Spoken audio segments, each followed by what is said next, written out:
नमस्कार दोस्तों, मोटू इंसान यूट्यूब चैनल में आपका स्वागत है। लाइक, सब्सक्राइब और कमेंट में जय श्री कृष्ण जरूर लिख देना। दोस्तों, आपका एक कमेंट से बहुत मोटिवेट मिलता है। दोस्तों, आज हम लोग इस वीडियो के माध्यम से जानेंगे कि चुप रहने से क्या फायदा होता है। वैसे तो कई अवसरों पर चुप रहना चाहिए। चुप या मौन रहने के कई फायदे भी हैं और नुकसान भी। कुछ ऐसे अवसर होते हैं जहां पर हमें बोलना जरूरी होता है और कुछ ऐसे मौके होते हैं जहां पर चुप रहने में ही समझदारी है। क्या आप जानते हैं कि ऐसे कौन से अवसर हैं? हाँ, कई अवसरों में से 5 ऐसे मौके हैं जबकि चुप रहने में ही समझदारी है। 1. जब कोई कर रहा हो किसी की बुराई। जब कोई आदमी आपके सामने किसी तीसरे आदमी की बुराई कर रहा तो तब तुम्हें चुप रहकर बस सुनना चाहिए।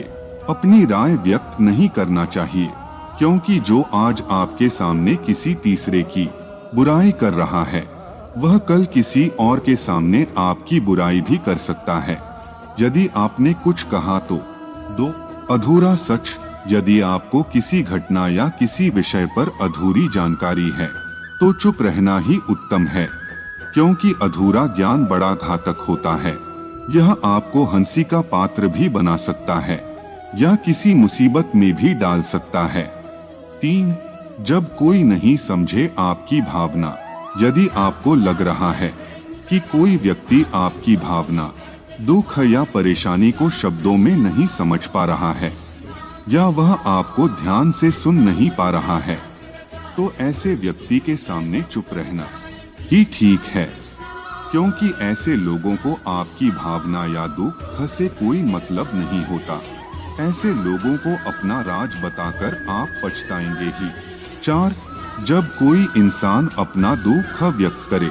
यदि कोई इंसान अपने दुख या परेशानी को आपको बता रहा है तो इसका मतलब यह कि वह आपको अपना समझ रहा है। ऐसे में तुरंत ही उसे समाधान बताने के बजाय चुप रहकर उसकी दुख या समस्या को सुने। उसके दुख या समस्या को किसी और को न बताएं। 5.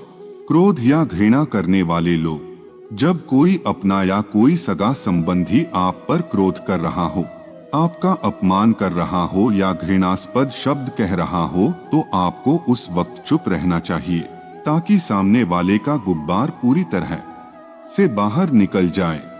आप यदि सही है तो उससे कतई माफी न मांगे और चुप रहकर सही समय का इंतजार करें।